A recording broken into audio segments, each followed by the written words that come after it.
back for the state name. No, sir, Mr. Thompson, you know I don't put up with any of that. You understand? Right. Listen to me. Yes, sir. Go ahead. You understand I'm not going to put up with that. Yes, sir. Not anything like that. You understand? Do you understand me? Yes. There's not going to be any private citizen, sovereign citizen, any of that. You understand? Yes, sir. Okay. You filed a bunch of stuff that doesn't make any sense. I've denied most of it. I'm going to probably deny the rest of it. Really? Yes, sir.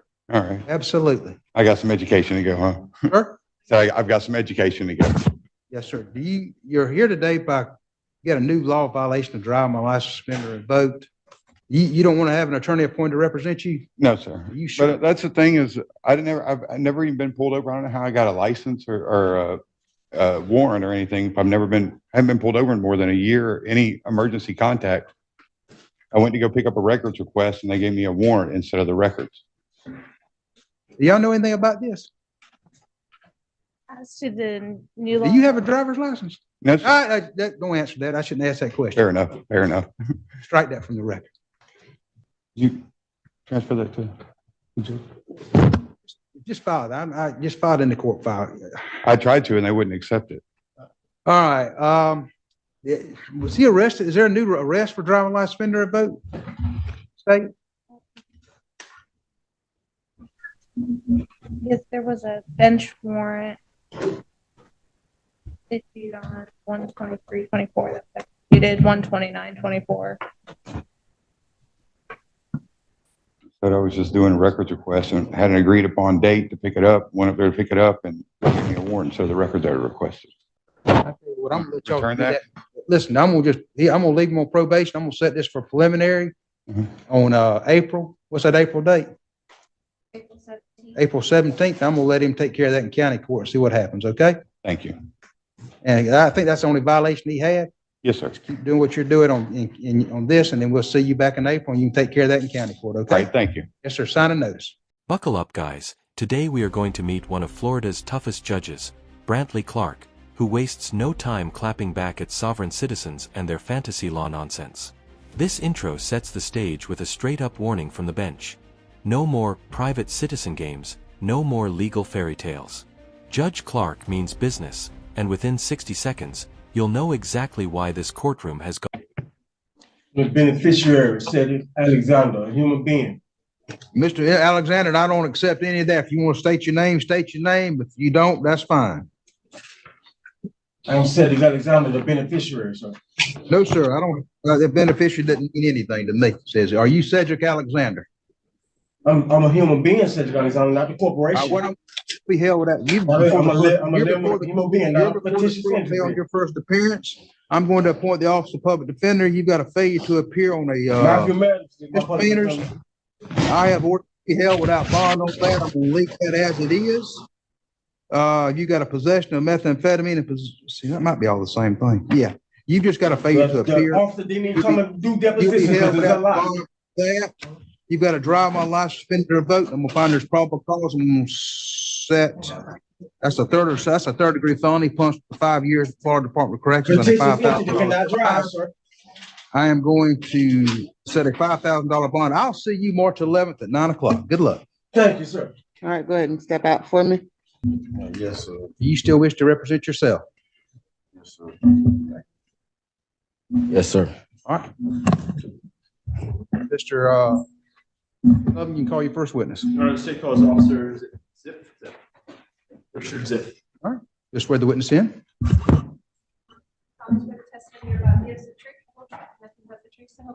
I do. Can you state your name for the record, please? Richard Ziff, Where are you employed? Panel City Police Department. Were you working in November of 2023? I was. On November 11th, 2023, did you have occasion to come in contact with defendant Josiah Beecham? I was.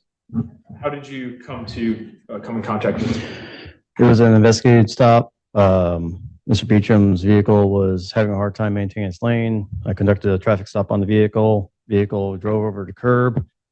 Immediately when I stopped the vehicle, I can smell marijuana coming from within the vehicle while still sitting inside my own vehicle. As I got closer to the vehicle, I can smell the marijuana getting stronger.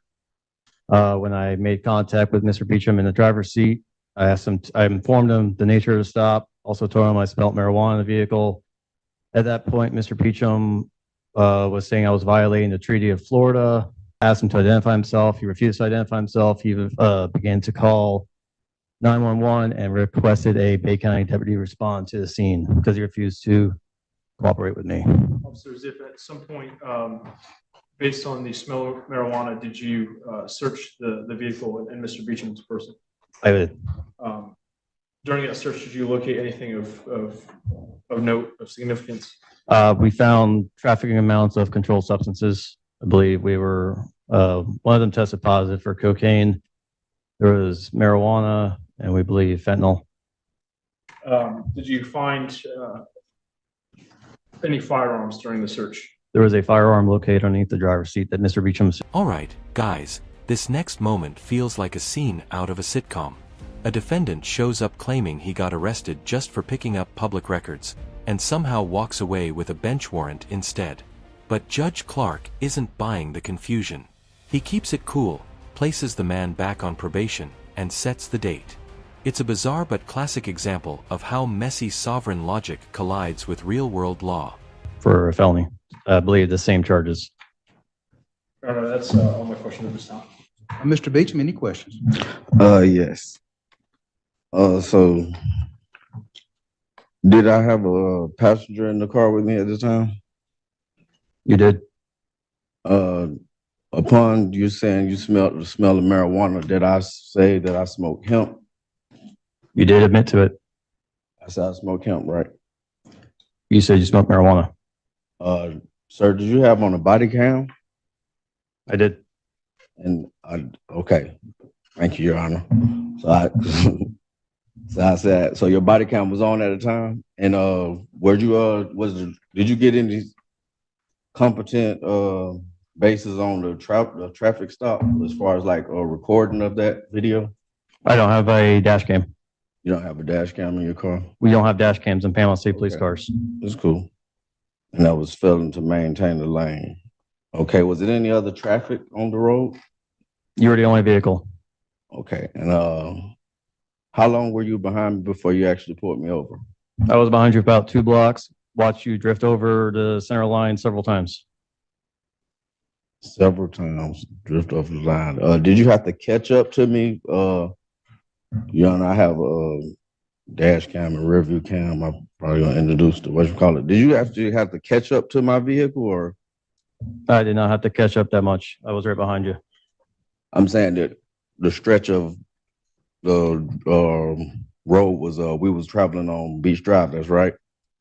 Yes. And you were behind me the entire stretch of Beach Drive? No, I was behind you by Balboa. By Balboa is when you got behind me. Okay, and so when did you notify me or the passenger about any of the drugs or gun? Immediately. Immediately? And what was said about the drugs or gun? What did the passenger say? The gun was found after you were already detained. We searched the vehicle and it was underneath your seat. Okay, and was the vehicle registered to me? Vehicle was registered to your girlfriend. Okay. And so where were the drugs or anything found in the vehicle? You had drugs in your pocket. And there was also drugs in the back seat behind your seat. And you found the drugs? I found a bag of white substance in your right front pocket. What about any vehicles in the car? There was a bag in behind the driver's seat that had several other bags that were wrapped in a clear plastic baggies that was behind your seat. Okay, and so what did you question the passenger on? That would be my partners who questioned the passenger. I questioned you. Yes, and what did I admit to any of the drugs? You refused to talk to me other than saying I was violating the Treaty of Florida. Exactly. And so you notified me on drugs being found in the car on the scene, you're saying? Everything was notified to you. I tried reading you implied consent. You refused to actually listen to me. You kept on saying I was violating the Treaty of Florida and you. Here we go. Say your name? I'm a human being, not a corporation. Yeah, it's one of those cases. Judge Clark stares down a man trying to redefine reality using sovereign citizen buzzwords. The best part? He doesn't even flinch. This clip is short, absurd, and a perfect showcase of what happens when you try to dodge identity in court. No name, no freedom either. Straight to jail. You never had a conversation with the passenger. I was mostly talking to you and searching the vehicle. I believe my sergeants wanted to talk to Mr. Wheeler. Okay, and so you saying your passengers, I mean your other one of your partners found the drugs that was actually in the car? I found drugs in the vehicle. Or you found the drugs in the vehicle? Yes. Behind the driver's seat, you're saying? And the objection. Ask your next question. Okay. And you did already admit that I said I admitted to smoking hemp.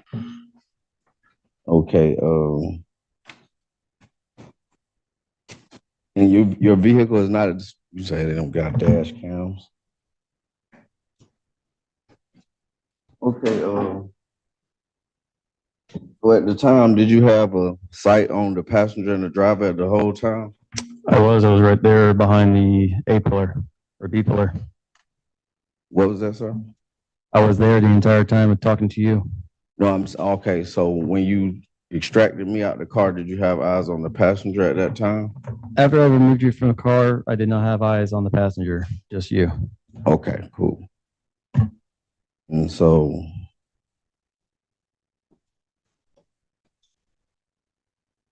in your report, you never wrote a ticket for the failing to maintain lanes, nor did you mention it in your affidavit of complaint. It's going to be in my report, the narrative on the case. Well, I mean, this was the probable cause, and this was the immediate review. So is it Sustained. Ask a question. okay? Is it a reason why you didn't mention it in your affidavit of complaint? The affidavit only shows PC for why we arrested you. It doesn't state in there why I had to stop you. It just shows in there why I arrested you. And in regards to you maintaining a lane, that goes back to the DUI, which does not go on the complaint. That goes on the traffic ticket. Well, I mean, you never mentioned anything of that nature in the ticket. So I was just wondering, is that protocol for you not to explain in the affidavit of complaint? It's going to be in the report. Okay, and you say you had a body camera on again, that's correct? Sustain the objection. Ask your next question. Okay, and so was it possible for any of the drugs to be the passenger? It was all in your control. It was within your reach, behind your seat, and then you had drugs in your right front pocket. Now this one's wild. Officer testifies he pulled over a driver for weaving between lanes, and it quickly snowballs into drug charges, a firearm, and a man screaming about a non-existent Treaty of Florida. It's like a bad movie script. But while the defendant flexes his sovereign muscles, the cop calmly lays out trafficking-level charges. Judge Clark just lets the facts steamroll over the fiction. I said, was it possible to be the passengers? It could be possible, but the same drug that was in your right front pocket was also in that bag behind your seat. What drug was in my right front pocket? Cocaine. And about how much was that? You had a bag that was wrapped in your front pocket. About how much? I don't have the numbers on me right now. I have my report in front of me. Okay. This is a copy of your report. That's actually not my report. That's the affidavit complaint. My report's about 5 pages long. Okay. And so you seized the vehicle for failing to maintain a lane. You said, was any other traffic affected by the occurrence? You were the only one on the road. You had a failure to maintain your lane several times and you drove over the curb. What curve, actually? The curb I stopped you at, I believe, was on Fairland. Okay. Your Honor, at this time, I don't have any more questions. Okay. Is any redirect from the state? No, Your Honor. And the witness be Yes, excused. Your Honor. So you can go about your day. Either. Anything else from the state? No, Your Honor. Mr. Beecham? Your Honor, there's no actual competent and substantial evidence in the affidavit of complaint, nor was it any ticket issued for the actual, failing to maintain a lane. So I mean, being that it was immediately after the arrest, I don't see how he had probable cause to stop me. And I actually asked him for the sheriffs to verify that, hoping that he had a dash cam in his car. Whether a traffic ticket was issued or not is irrelevant. Yeah, it was. I have them find there's probable cause for the arrest, and I believe that's what I'm here today to do as far as the adversarial preliminary hearing. So I found there's probable cause. We'll need another court hearing. Do we have this transcribed? You can file a motion to have it transcribed, yes, sir. We need to set another hearing. You understand, Mr. Beecham, at any point in time that you ask for an attorney, one can be appointed to represent you if you meet the financial requirements. You want to set up for another pretrial? The defendant, now acting like his own lawyer, tries to catch the officer slipping, grilling him on dash cams and road details. But every question just circles back to the same truth. The cop did everything right, and the drugs were found. It's a masterclass in self-sabotage, and Judge Clark is clearly enjoying watching this legal tightrope snap.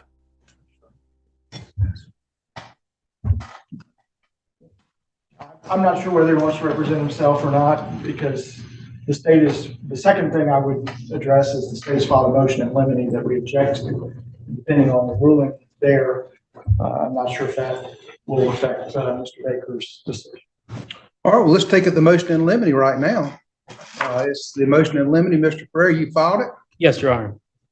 Yep. The state is moving, Your Honor, to exclude testimony of two things. First is testimony for the legality of his license plate, or any sort. My understanding is that Mr. Meredith intended to elicit testimony about the origin of the license plate. We feel that the probable cause is enough already with the rolling stop, that it would be irrelevant. The defendant is no longer in charge of any type of traffic offense. They're not legal defenses to the charge that he's brought with fleeing to eluding in the possession of drugs. Your Honor, the state intends to introduce some body cam from Officer Elkins as in relation to the original stop. And Mr. Baker has his hands out of the window and is talking to the officer about what the reason for the stop is. There is a tag that's on there. In the edited version of the body cam, it is mentioned that the two reasons for the stop were rolling through a stop sign and either, I can't remember if it was bad tag or no tag or whatever. But I think that it's important for the jury to understand the origin of this tag and what it represented. I, as an officer of the court and under the rules of the bar, I don't believe I could argue that it is a valid tag, but I think the origin of it is important for the. It's not a valid tag. What does it matter what origin or the origin of this? Well, I'm not going down that road. Mr. Baker felt that it was a legal tag. Was it issued from the Department of Motor Vehicles from the state of Florida? It was not. Or the tax collector's office? It's not a legal tag. If you'd like to see a photocopy of what it is. It's a tag, yeah. My tag is from the DOT. It's a DOT number because my tag belongs to my trust. Okay. My DOT number is valid, so why wouldn't the tag be? Nope, not going in. We're not going to talk about it.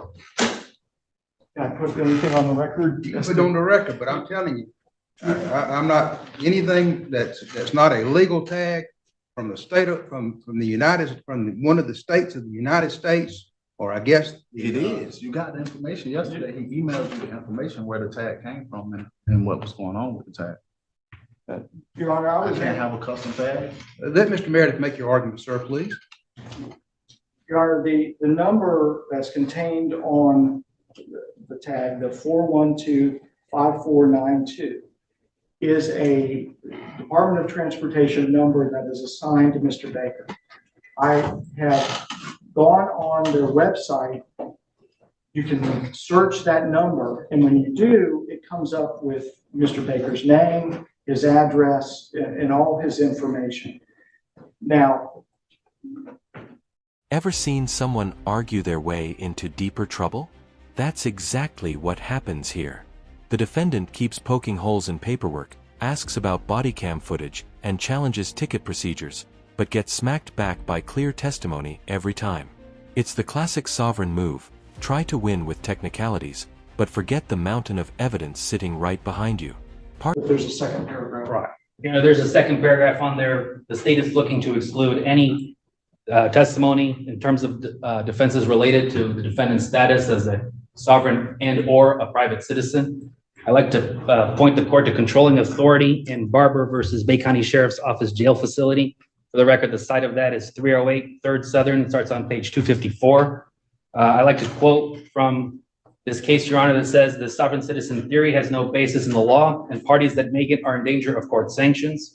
And to our knowledge, no court in this country has ever found sovereign citizens to have any merit. They're relying on the 7th Circuit Court of Appeals decision in the United States versus Beneby. For the record, that's 654, 3rd Federal 753, where it talks about where it's just not specifically about sovereign citizens, but encapsulates all of the arguments there. So regardless of an individual's claimed status of descent, be it as a sovereign citizen, a secured party creditor, or a flesh and blood human being, that person is not beyond the jurisdiction, and the court is correct in rejecting all of those claims. However, they are presented and they should be rejected summarily.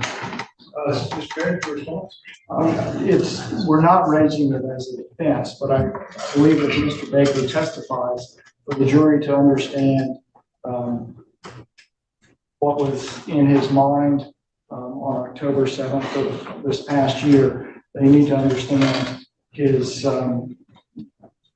ideology, his understanding of what he was required to do and how he could live his life.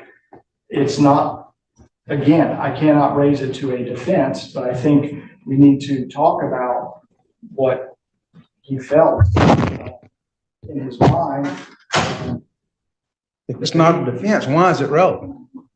For the jury to understand what was going on in his mind during the stop and Well, proper what you think the testimony might be.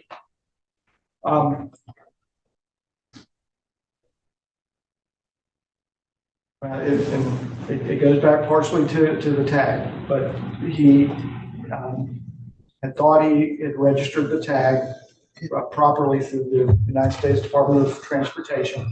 Mr. Baker, that's enough. He had a license that wasn't from the state of Florida. It was international license, but his license was suspended in the state of Florida.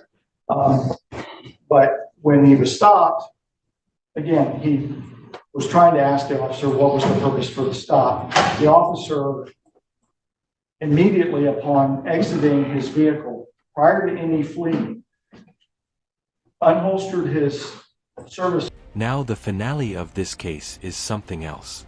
The defendant keeps digging, challenging probable cause, insisting nothing in the paperwork justifies his arrest.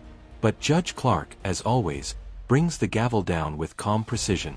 Probable cause is found, the next court date is set, and any legal theory this guy hoped to float sinks instantly. The courtroom stays undefeated. Weapon pointed it at the defendant and began yelling at him to turn the car off. And after 30 to 40 seconds, fearing for his life, Mr. Baker left. what does that have to do with being a private citizen or a sovereign citizen or anything like that? In his mind, the basis of the state is now going forward on is a roll through a stop sign, which we dispute. But he does not think that he did not stop, and he was trying to ask the reason for the stop, and he didn't get any answer. He just got a gun being pointed at him with an aggressive officer. I mean, I understand all that, and I think all that may be relevant to that. I mean, you make a, but what about a private citizen or a sovereign citizen? What does that have any relevance? Well, he doesn't consider himself a sovereign citizen. A private citizen. It's just his mindset as to why he would act in the manner that he did, and the subsequent actions that he took to get out of what he perceived as danger. But I understand that. I mean, I don't know that that's not irrelevant. I mean, I don't know that I say that might be relevant. But what about the private citizen and that's the issue right now, according to the state.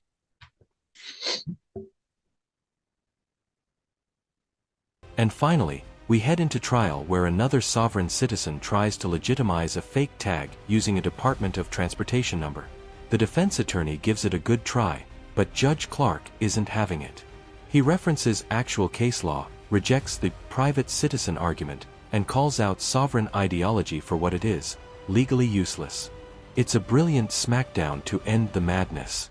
Like the video and subscribe to the channel, and we'll see you in the next video.